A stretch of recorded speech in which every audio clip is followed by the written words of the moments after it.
Hello student, स्वागत है आप सभी का हमारे चैनल द पढ़ाई हेल्पर पे। स्टूडेंट्स, आज की इस वीडियो में हम लोग सीबीएसई बोर्ड क्लास 10 साइंस का chemical equation and reaction chapters के एमसीक्यू क्वेश्चन को करेंगे जो आपके प्रीवियस ईयर बोर्ड एग्जाम में पूछे गए हैं।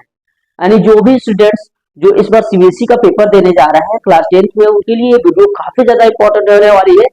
ठीक ना? तो जो भी स्टूडेंट जो चैनल पे नया है और इस वीडियो को देख रहा है, ठीक ना, अगर हमारी वीडियो अच्छी लगे तो चैनल को सब्सक्राइब करो और ज्यादा से ज्यादा शेयर करो ताकि और भी बच्चे हमारे साथ जुड़े और हम आपको अच्छा से अच्छा कंटेंट लाए। तो चलिए हम लोग फर्स्ट दिख रहा है क्वेश्चन नंबर फर्स्ट में इन्होंने आपसे क्या बोला है। बोला है which one of the following process involve chemical reaction. यानी आपको यहाँ पे चार ऑप्शन दिए गए हैं और इसमें आपको बताना है कि किसमें आपका केमिकल रिएक्शन क्या होता है, इन्वॉल्व होता है। ठीक ना? मैंने कौन से चेंजेस में क्या होता है, केमिकल रिएक्शन क्या होता है, फॉलो होता है। पहला ऑप्शन दिया इसमें, storing of oxygen gas under pressure in a cylinder. देखो, सबसे पहले आपको पता है केमिकल रिएक्शन या केमिकल चेंजेस क्या होते हैं। ठीक ना? केमिकल रिएक्शन या केमिकल चेंजेस में क्या होता है, ऑलवेज फॉर्म न्यू प्रोडक्ट बनता है। ठीक ना? नया कोई प्रोडक्ट बनेगा और जो प्रोडक्ट बनेगा उसकी जो प्रॉपर्टी होगी बिल्कुल क्या होगी, जो हमारे पास रिएक्टेंट्स होगा या जो हमारे पास इनिशियल जो भी एलिमेंट्स होंगे या जो भी सब्जेक्ट ऑब्जेक्ट होगा उससे क्या होगी, बिल्कुल अलग होगी। तो पहला वाला ऑप्शन देखो, हमने गैस में अगर सिलेंडर में अगर गैस को यहाँ पे प्रेशर पे क्या करते हैं, भरते हैं, तो हम लोग पुनः तो गैस ही मिलती है। तो ये तो केमिकल चेंज नहीं हुआ, ये क्या हुआ, फिजिकल चेंज हुआ। दूसरा दिया है लिक्विफिकेशन ऑफ एयर। अब एक बात बताओ, एयर को हम लोग प्रेशर अप्लाई करके और टेम्परेचर लो करके एयर से हम लोग क्या बना सकते हैं, लिक्विड। तो लिक्विड को भी, पानी को भी अगर हम लोग गर्म करें तो क्या होता है, वाटर वेपर बनता है, जो किसका एग्जाम्पल है, एयर का। तो ये भी नहीं है। तीसरा में बोला है keeping petrol in the China dish in the open air. ठीक ना? अब देखो, पेट्रोल को हमने क्या किया, चाइना डिश में रख लिया। ये क्या होगा, पेट्रोल वेपोराइज हो जाएगा, उड़ जाएगा। अगर हम लोग ऊपर कुछ ऐसा सिस्टम लगा दें तो पुनः इसके वेपर को हम लोग क्या कर सकते हैं, इकट्ठा कर सकते हैं। ये भी फिजिकल चेंज है। ठीक ना? अगला बोला है heating of copper wire in the presence of air at high temperature. देखो क्या होता है, जब हम लोग कॉपर को रखते हैं, ये कॉपर होता है, तो इससे क्या होता है, जो मॉइस्ट एयर होती है, जो एयर होती है, ठीक ना, ये एयर जो हीट होती है, गर्म हीट होती है एटमोस्फेयर में, ये क्या करती है, कॉपर से रिएक्ट करती है। ठीक ना? क्योंकि एटमोस्फेयर का टेम्परेचर ज्यादा होता है। कॉपर आपको पता है क्या है, लेस रिएक्टिव एलिमेंट्स है। जब तक टेम्परेचर हीट नहीं होगा, जब तक हम लोग इसको गर्म नहीं करेंगे, तब तक ये रिएक्शन होगा नहीं। ठीक ना? तो ये जो कॉपर होता है ऑक्सीजन से रिएक्ट करता है और हमारे पास क्या बनता है, CuO, कॉपर ऑक्साइड बनती है। ठीक ना? क्या बनती है, कॉपर ऑक्साइड। ठीक, इसको अगर आप लोग बैलेंस करना चाहो तो ऑक्सीजन 2 है तो ऑक्सीजन को 2 करोगे तो कॉपर 2 हो गया। तो यहाँ पे भी हम लोग क्या करेंगे, कॉपर। तो आपका इसका राइट आंसर क्या हो जाएगा, option number D. Question number second देखो, इन्होंने इसमें क्या बोला है, बोला है the numbers of atoms of each element is conserved in any chemical reaction. आपको पता है केमिकल रिएक्शन क्या फॉलो करता है, law of conservation of mass. Law of conservation of mass follow करता है, कंजर्वेशन ऑफ मास फॉलो करेगा। यानी मास कंजर्व कब रहेगा, जब नंबर्स ऑफ एटम, या दूसरा लिख सकते हो मास ऑफ रिएक्टेंट,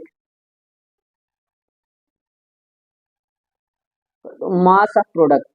यानी जो रिएक्शन से पहले जो हमारे पास सारे एलिमेंट्स है उन सभी का मास, जो हमारे पास प्रोडक्ट बना उसमें सारे एलिमेंट्स के सम के मास की क्या होता है, बराबर होता है, मास ऑफ प्रोडक्ट। या दूसरा लिख सकते हो numbers of atoms present in reactants of each element is always equal to numbers of atom of product of each element। ये सारी बातें आपको क्या करनी पड़ेगी, ये आपका जो भी केमिकल रिएक्शन होता है इस बात को क्या करता है, फॉलो करता है। जब कोई भी केमिकल रिएक्शन इस बात को फॉलो करेगा, ये जो स्टेटमेंट दिया गया है, जो नंबर्स ऑफ एटम होंगे वो कंजर्व रहेंगे, क्या होगा, ये स्टेटमेंट सही हो जाएगा। ठीक ना? आपको अगर पूछता है थ्योरी में लिखने का, 2 मार्क्स में आ सकता है। ठीक ना? Law of conservation of mass या जो भी है, तो आप इस बात को क्या करेंगे, वहां पे लिखेंगे। ठीक ना? तो बोला था the numbers of atoms of each element conserve in any chemical reaction, तो क्या बताओगे, ट्रू, सही है। मास भी बोलता है कि mass of reactants is always equal to mass of product in any chemical reaction, फिर भी आप क्या बताते, सही है। ठीक है। अगला जो देखो बहुत ही अच्छा क्वेश्चन है और कई बार पूछा जाता है या हर बार ऐसे क्वेश्चन पूछे जाते हैं इस चैप्टर से। बोला है complete the missing variable given as X and Y in the following reaction. सबसे पहले देखो ये हमारा लीड नाइट्रेट है और ये आपका क्या है पोटेशियम आयोडाइड है KI है। दोनों हमारा क्या है एक्वा है, एक्वा यानी वाटर का सॉल्यूशन है। वाटर का सॉल्यूशन दोनों है, दोनों साल्ट है, ये लीड का साल्ट है, ये क्या है पोटेशियम का साल्ट है। आपको पता है जब दो साल्ट रिएक्ट करते हैं तो ये हमारा क्या होता है डबल डिस्प्लेसमेंट रिएक्शन होता है, डबल डिस्प्लेसमेंट रिएक्शन। और इस रिएक्शन को एक दूसरा हम लोग नाम देते हैं पर्सिपिटेशन रिएक्शन, ठीक ना। कोई भी दो जब साल्ट रिएक्ट करते हैं तो उसमें क्या होता है पर्सिपिटेट बनता है, ठीक ना। आपको पता है इसमें जो पहला जो हमारे बनता है लीड आयोडाइड जो साल्ट का बनेगा, ठीक ना, वो तो हमारा क्या होता है ये पर्सिपिटेट होता है यानी पीपीटी। और पीपीटी का जो नेचर होता है कैसा होता है सॉलिड होता है। और जो ये पोटेशियम नाइट्रेट का जो सॉल्यूशन बचेगा ये क्या होगा लिक्विड होगा, क्या होगा लिक्विड होगा। तो आप इसका क्या टिक लगाओगे, दोनों एक बार तो होंगे नहीं। आपको याद रखना पर्सिपिटेशन रिएक्शन में क्या बनता है एक पर्सिपिटेट बनता है साल्ट का और दूसरा क्या होता है पानी भी बचा रह जाता है। तो पहला आप सॉलिड लगाओगे और दूसरा एक्वा, तो क्या लगाओगे option number D. Question number 4 देखते हैं, बहुत ही अच्छा क्वेश्चन है। ये बैलेंसिंग ऑफ केमिकल रिएक्शन से है जो बहुत ही इंपॉर्टेंट है। इसमें बोला है इन्होंने identify X and Y in each of the following reaction. आपको एक्स और वाई बताना है, ठीक ना। आपको सबसे पहले बैलेंसिंग करने के लिए हम लोग सबसे पहले लास्ट में हाइड्रोजन को बैलेंस करते हैं या वाटर को बैलेंस करते हैं, उससे पहले ऑक्सीजन को बैलेंस करते हैं और उससे पहले हम लोग क्या करते हैं जितने भी मेटल होते हैं ना मेटल एलिमेंट्स होते हैं उनको बैलेंस करते हैं। तो सबसे पहले देखो यहाँ पे कॉपर एक है हमारा, इधर कॉपर एक है, अभी तक कोई दिक्कत नहीं है। लेकिन देखो यहाँ पे अगर हम लोग आगे बढ़े, यहाँ पे हाइड्रोजन एक है और यहाँ हाइड्रोजन कितने हो गए 4, ठीक ना।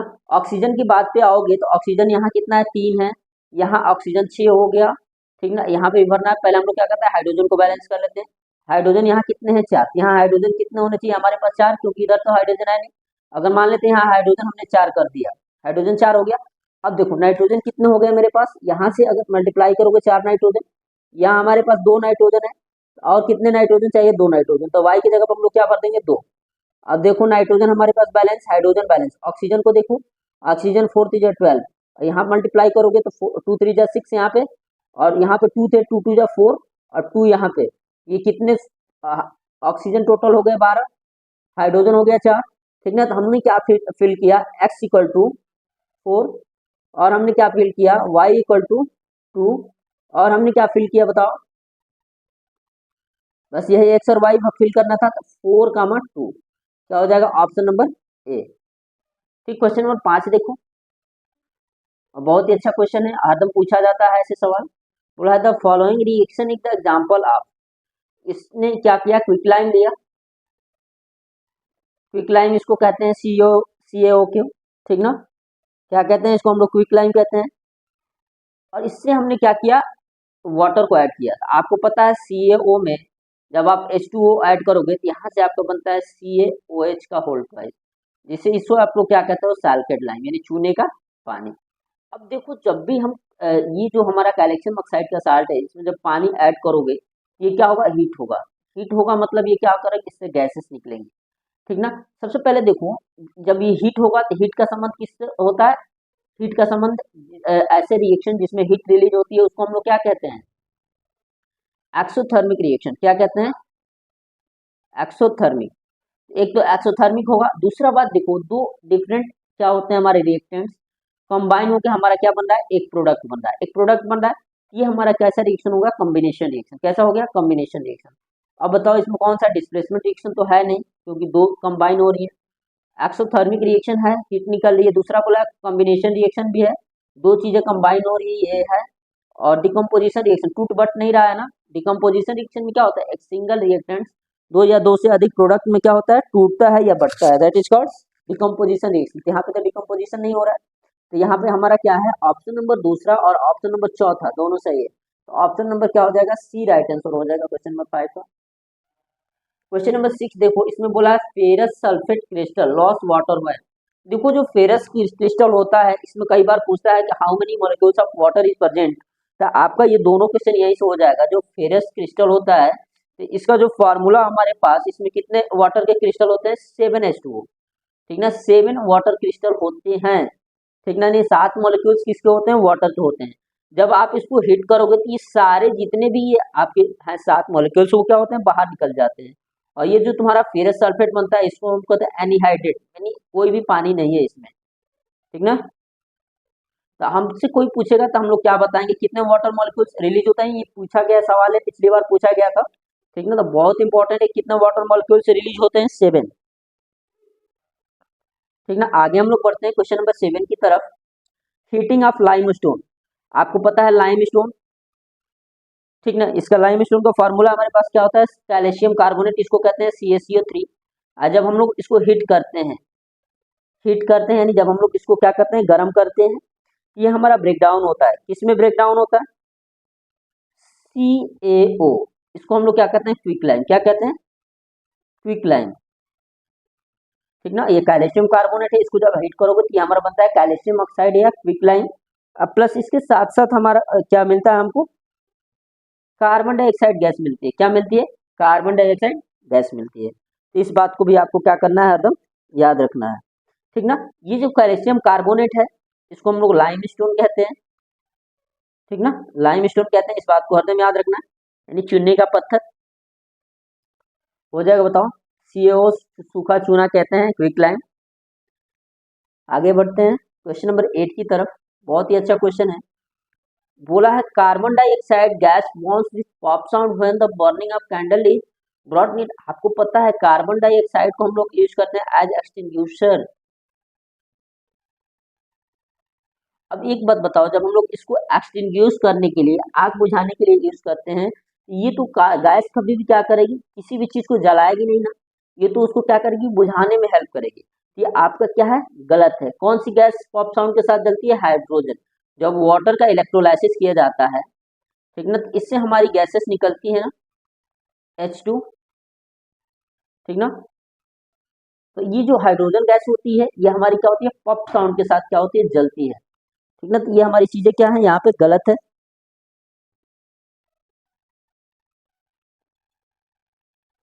आगे हम लोग देखते हैं क्वेश्चन नंबर 9। इसमें इन्होंने क्या बोला है, बोला है the formation of quick lime and carbon dioxide from calcium carbonate. अभी हमने देखा हमारे पास क्या था, कैल्शियम कार्बोनेट था, जिसको हमने अभी नाम इसका पढ़ा क्या था, लाइमस्टोन। और इससे हमें क्या करना है, क्विक लाइम बनाना है। क्विक लाइम बनाना है तो हम लोग इसको क्या करेंगे, हीट देंगे, यानी जब हम लोग इसको गर्म करेंगे तो ये आपका क्या बनेगा, CaO प्लस CO2। अब देखो इसमें क्या हमसे पूछ रहा है, फोटो केमिकल डिकम्पोजिशन रिएक्शन, यानी सनलाइट पड़ती है तो क्या होता है, ये डिकम्पोज होता है, ठीक ना। अगला बोला है देखो फोटो केमिकल यानी ये जो रिएक्शन होता है ना, देखो AgBr, AgCl, ठीक है, ब्रोमीन, ये जो ब्रोमीन क्लोरीन, ये जो आयोडीन होते हैं ना, ये सब फोटोकेमिकल रिएक्शन, सनलाइट इनके ऊपर पड़ती है तब ये डिकम्पोज होते हैं, ठीक ना। सनलाइट डिकम्पोज होने के लिए जो हमारे पास जो नॉन मेटल एलिमेंट्स इसके साथ जो अटैच होंगे दैट इज हैलाइड। हैलाइड का मतलब ब्रोमीन होगा, क्लोरीन होगा, आयोडीन होगा। और ये जो AgBr हुआ, AgCl हुआ, ये सारे हमारे क्या होते हैं, फोटो केमिकल डिकम्पोजिशन रिएक्शन क्या करते हैं, फॉलो करते हैं, ठीक ना। लेकिन जो हमारा ये हुआ ना, इसको हम लोग थर्मल डिकम्पोजिशन कहते हैं, यानी हम लोग बाहर से क्या करना पड़ता है, हमें हीट देनी पड़ती है। इसका क्या होता है, thermal decomposition reaction. Option number B is correct answer of question 9। Question number 10 आप देखिए, बोला है electrolysis of water is a decomposition reaction, ठीक ना। वाटर का क्या करते हैं हम लोग, जैसे वाटर हमारे पास पानी है, इसको हम लोग क्या कहते हैं, इस पे इलेक्ट्रिक करंट पास करते हैं।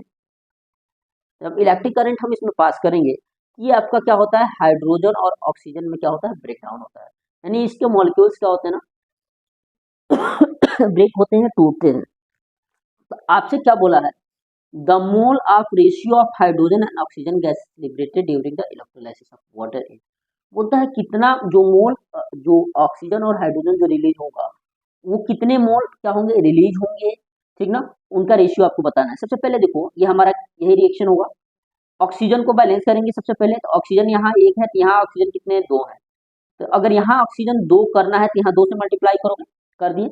अब देखो हाइड्रोजन कितने हो गए, 4, यहाँ पर हमने क्या किया, हाइड्रोजन को 4 के 2 से मल्टीप्लाई करेंगे तो हाइड्रोजन कितना हो जाएगा, 4।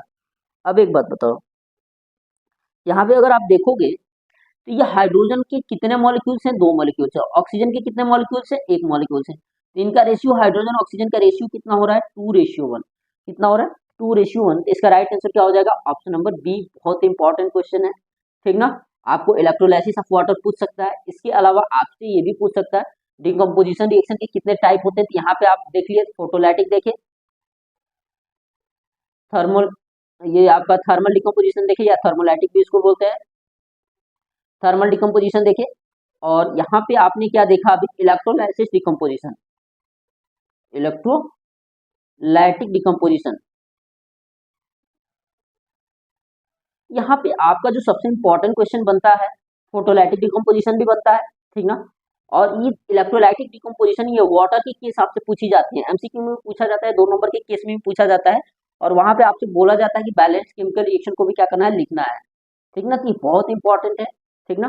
ये जो भी आपकी ये 10 क्वेश्चन जो आज की वीडियो में हुए हैं, आपकी बोर्ड एग्जाम में बहुत ज्यादा हेल्प करने वाले हैं, ठीक ना। और आगे के जो क्वेश्चन होंगे नेक्स्ट वीडियो में आपके सामने आएंगे, ठीक ना। अगर आप चैनल पे नए हैं, चैनल को सब्सक्राइब कर लीजिए, बेल आइकन को प्रेस कर लीजिए, ताकि किसी प्रकार की कोई भी वीडियो डाले तो उसका नोटिफिकेशन आपके तक पहुंच सके।